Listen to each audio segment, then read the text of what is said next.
OG here. Welcome back to my channel. We are going to get into an episode of Married at First Sight. I've kind of been off of the episodes and reviewing wise the past couple of episodes. So I want to at least talk about this one because let me tell you, when Lindsay's family said she can get brutal with the mouth, we got a taste of it this episode. And I don't know, after Mark seeing this playback, I'm sure at the reunion, I can't wait to see that part. I can't wait to see what he got to say at the reunion. But when he see that back, I don't know if he's going to be able to look at her the same because she went down through there. She said every which way you could try to emasculate a man, she did. And Lindsay, that's a problem. It's a problem that you don't know how to shut up. It's a problem that you consider yourself, to not have a filter. It's not always necessary for you to combat something. I think she has always, just prided herself on being the person who, I'm going to say it in the moment. I'm real. I don't do the fake shit. She prides herself on that, not knowing all the time. Basically, having conflict with somebody doesn't make you real. Being able to confront somebody doesn't mean you're doing it right. Like, Lindsay needs to figure out what her issues is with her mama and her childhood, because this is ridiculous. Like, she needs help. But let me not ring into her too hard before actually getting to the review. But I definitely want y'all's thoughts on Married at First Sight so far, how you're feeling about the season, who you think gonna make it. Everybody's saying, look, the experts' credibility is starting to go, because it started like, look, we tune in to see couples to make it, but I don't know if any couple gonna make it this season. Like, I just don't know.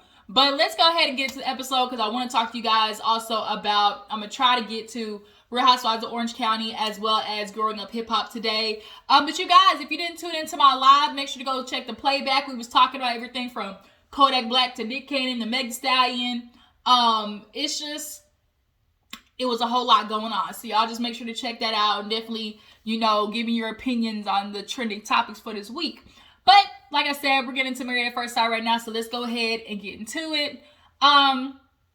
We open up the episode. What couple do I want to knock out? Let's go ahead and knock out Steve and Noi. So this is basically a housewarming party week, But before housewarming party week, we have Noi trying to catch up on work. So Steve has kind of been doing the cooking and stuff. She basically sits down with Steve, and she still is so concerned about this damn money.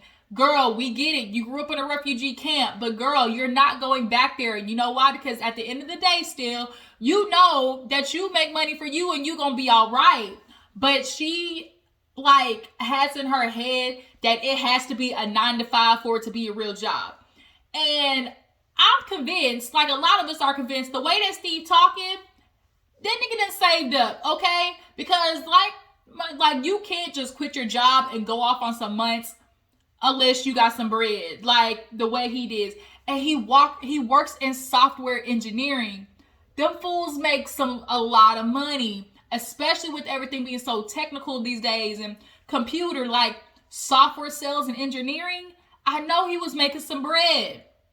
And it's just him. So he ain't got nothing to do but save and invest. And he was using them words, he was saying, look, I'm good. Like, if I ever need money, I know I have savings. I know, I've made some investments that I could always tap into. Like, he's talking like a man who know he got some money in his pocket, but he ain't just trying to put it out there and blurt out to Noi, like, bitch, we good. I got money. Like, nobody, he don't want to just be, he's being, coy about the fact that he's done proper with his money.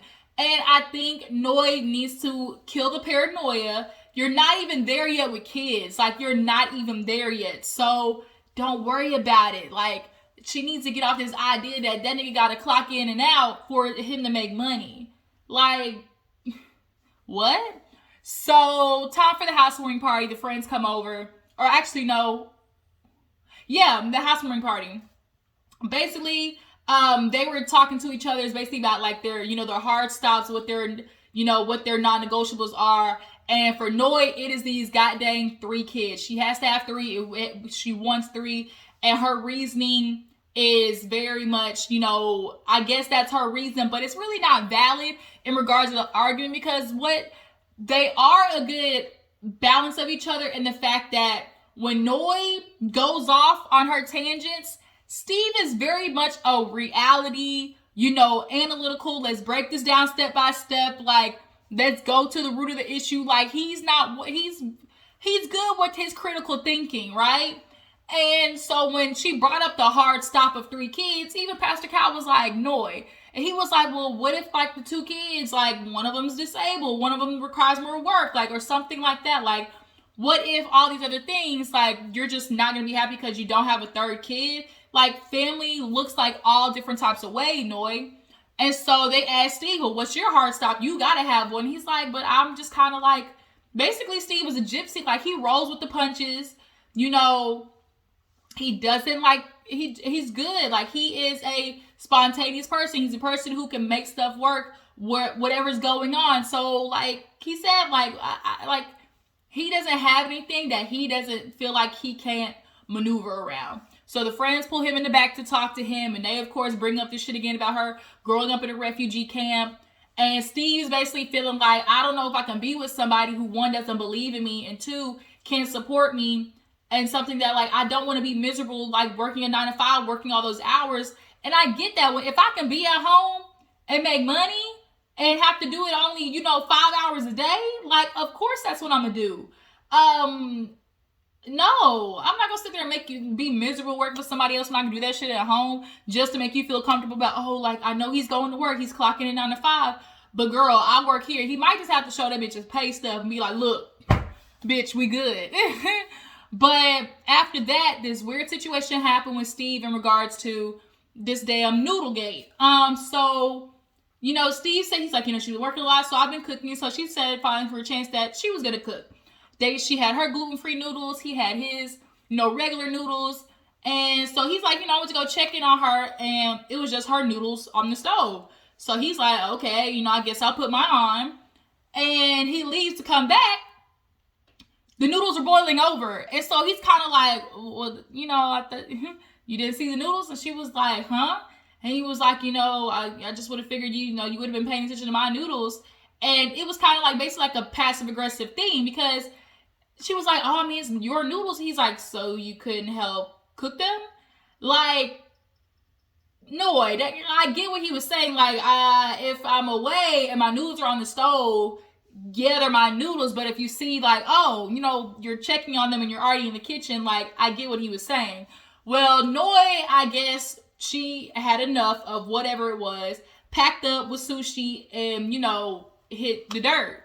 And so Steve is confused at first. He's like, what is happening? She ghosted him, didn't text him, and he just kind of like, what? And so he's like, that's not what a wife is supposed to do. So she finally comes back to let him know that, oh, it had been a couple of things, piling on top of each other, and that just was a lot. And so, like, Noi, you another one that needs some hard therapy. You got some shit going on with you, girl. Because she lives in La La Land. She has these ideas, and, like, she sticks to them to have a fairy tale. We know Noi is crazy because she done went around the world and for some dudes, all in the name of love. So we know she puts her head in the clouds. Steve brings her back down to reality because he's like, look, that's cool. We can get into it. He's like, I basically deducted from what happened, like, it was about the noodles.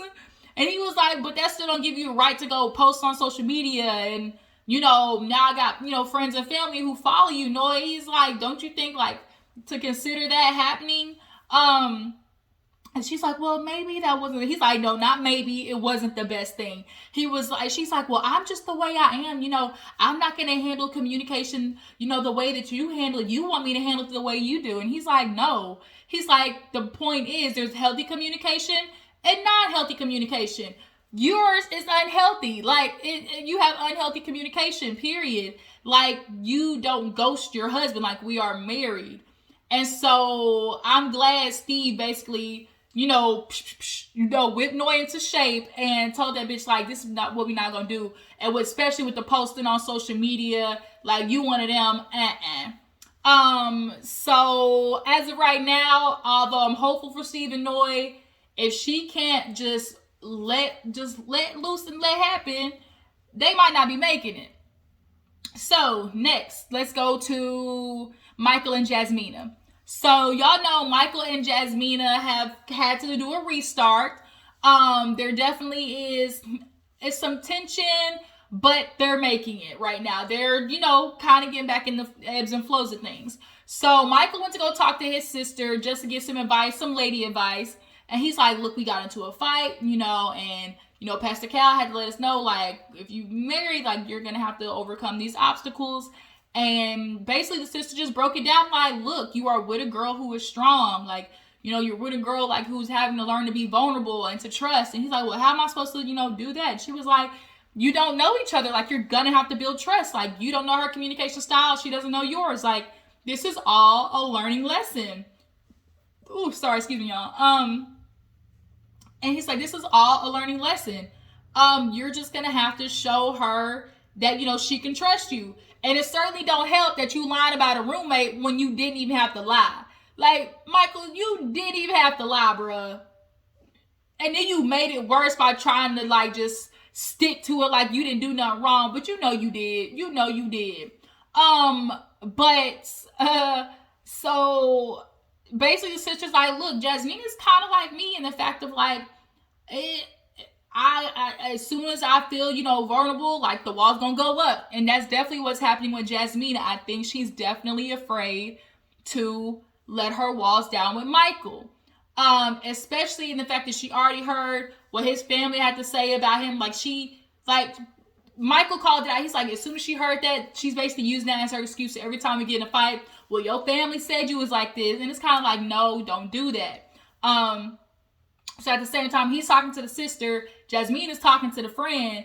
And she's letting her know about, obviously their arguments and stuff like that. And she's like, the problem with Michael is, like, when he think he right, he think he right. So she's kind of like, bitch, that kind of sound like you.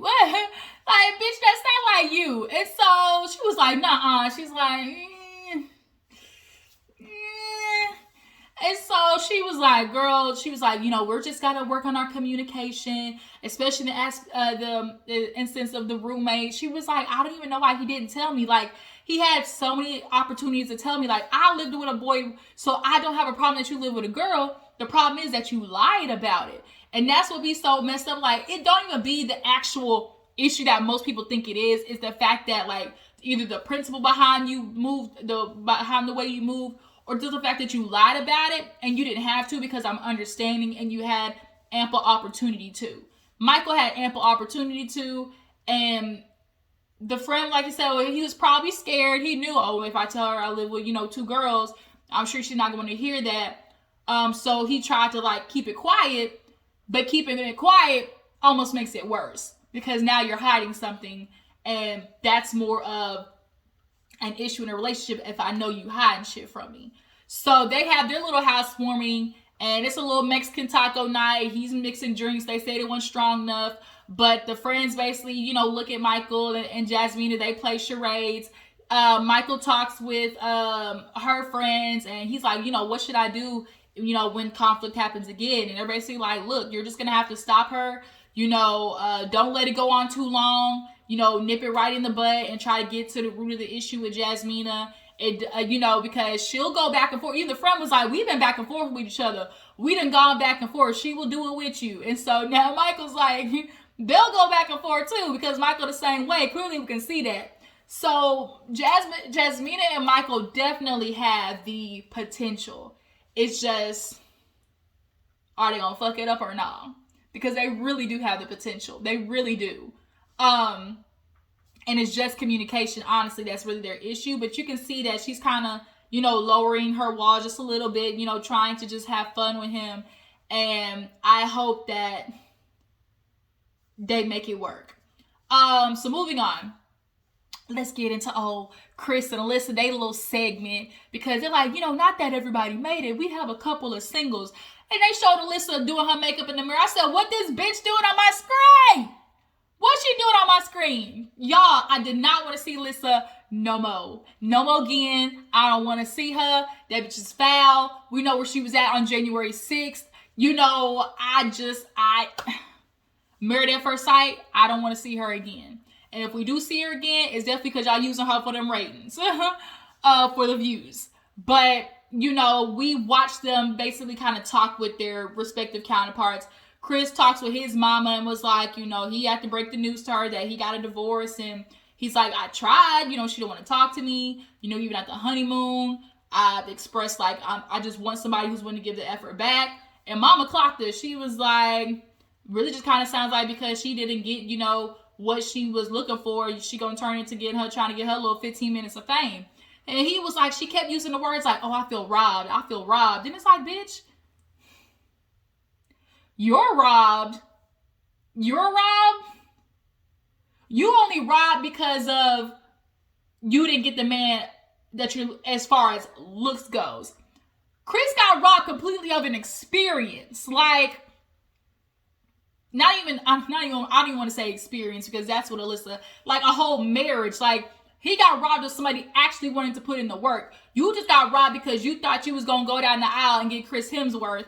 And you know, you got the dollar store version of Chris, you know, not even the dollar store version. Like, you basically, in your eyes, Chris could be Seth Rogen at this point. And Alyssa, you really not as bad as you think you are. Like, you really not. But you can tell Alyssa wants those very, like, alpha meathead type country boys who's just gonna do nothing but disrespect her and keep her in the house all day, barefoot and pregnant. But she the type of girl who stay for shit like that. So she goes to talk to her friend because the friend was at the wedding. So the friend's like, you know, fill me in. So she's like, you know, the wedding, you know, was good at first. And, you know, but I ended up hearing like from his friends and family a certain way. And the friend was kind of like, well, you know, maybe they were saying something that they thought was good and it didn't come across that way. And she's like, I don't think it can come across any good way when somebody tells you that you're going to be second to work. And she really took what they were saying out of context. Because what they were saying was, Chris is in that habit of work.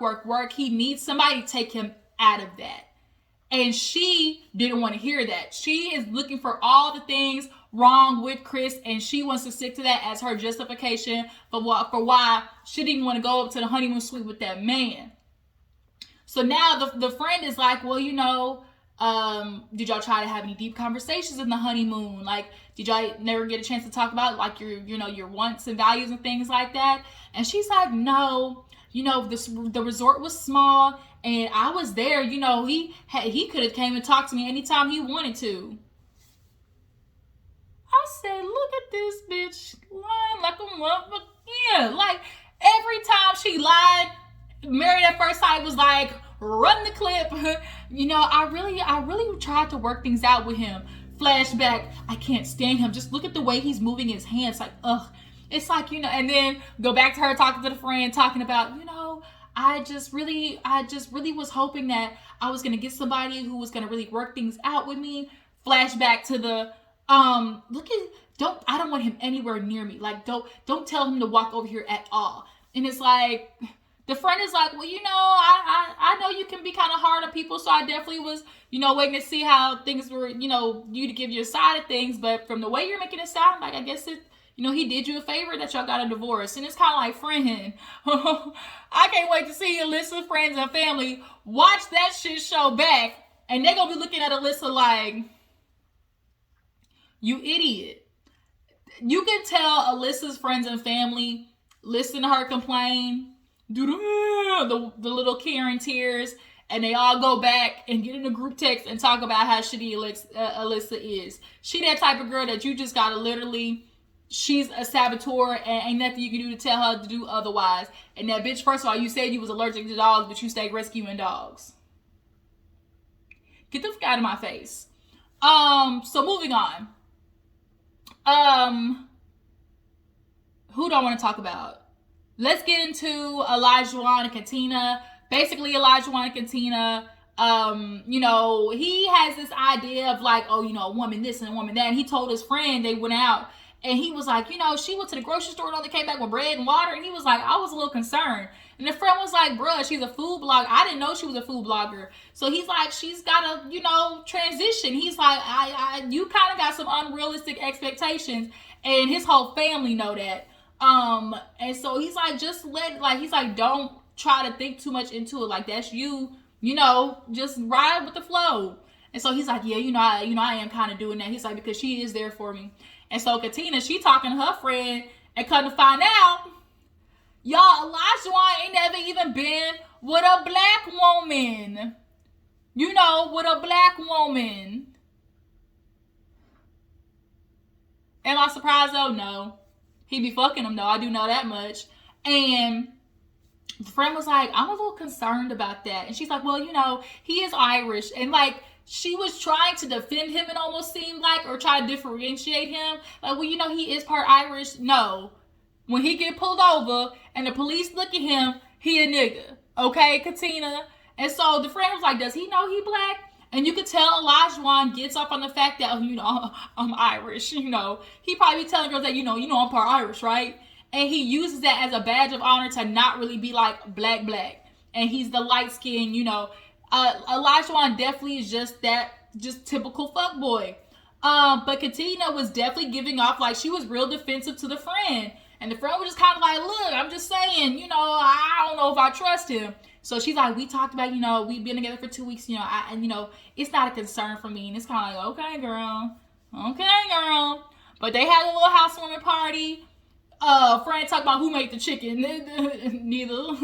The friends basically check Olajuwon on the fact that, look, you are my friend Katina. We know you got these expectations of cooking and stuff, and you know it ain't 1950, so your ass gonna have to get in the kitchen too. And then you know they just discussed how when they first saw him, you know he was talkative and you know he wasn't really giving off good vibes. He just really was kind of like just giving off like, ooh, I wanted to try out marriage, and it's kind of like marriage isn't something you just try out. Like, you're either in it or you're not. Like, you know this is something you want to do.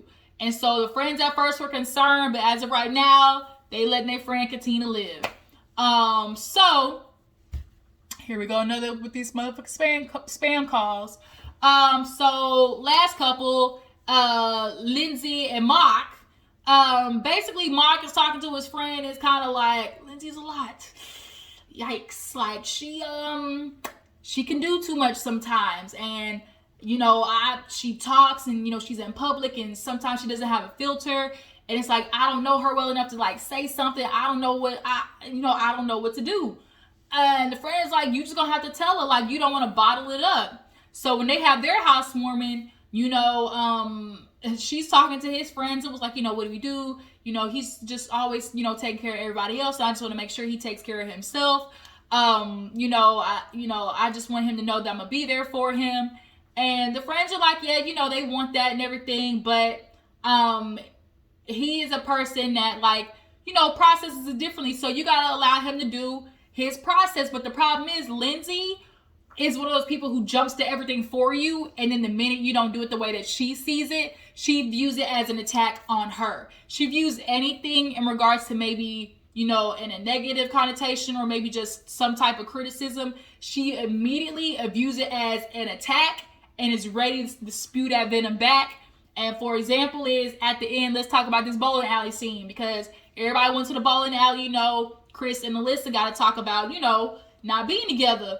And Lindsay too had another moment where it's just like, sometimes she doesn't realize how she comes off, because they were talking about the toilet and she just like spoke over Steve and everyone was like, let Steve talk. So she like, it's like she always wants to be the person who makes people laugh. Like, she always wants to be the entertainment. It's kind of like, girl, you cannot take up the whole room all the damn time.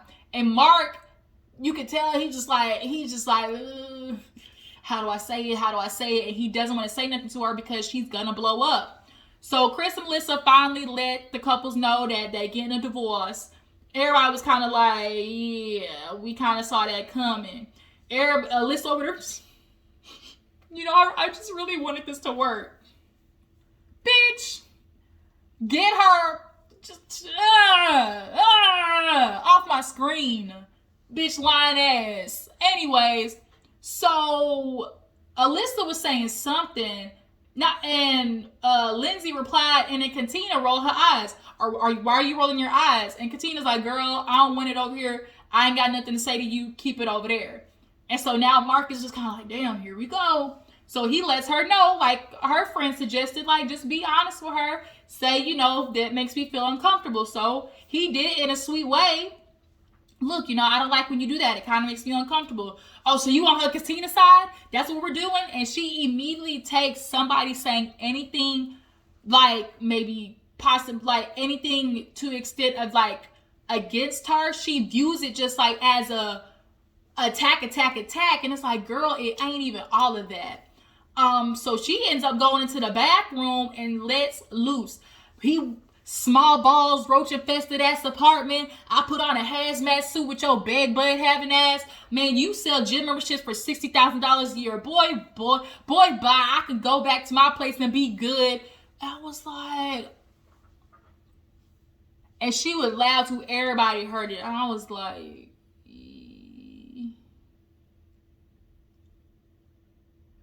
I said, Lindsay, boo-boo, your family, everybody's gonna watch that shit back, and like, you need help. The fact that you immediately result to anger the way that you do and attack the way you do, it is vicious. It ain't even just like, oh, argument type stuff. She is a venom spitter, and you can tell she's been in some abusive relationships. It's written all over her face. She has been in some bad relationships, and so she's learned how to fight with her words, and it's getting dangerous. Because when she says small balls, you can't even do nothing. I mean, at least we're going to be together. At least can I get an orgasm? At least can I come? I was like, woo, buddy. But that was Married at First Sight, you guys. Tell me how you feel about the episode. Who you think gonna make it? What y'all feel about Lindsay popping off against Mock? How do you guys feel about Alyssa and her little lies she tell?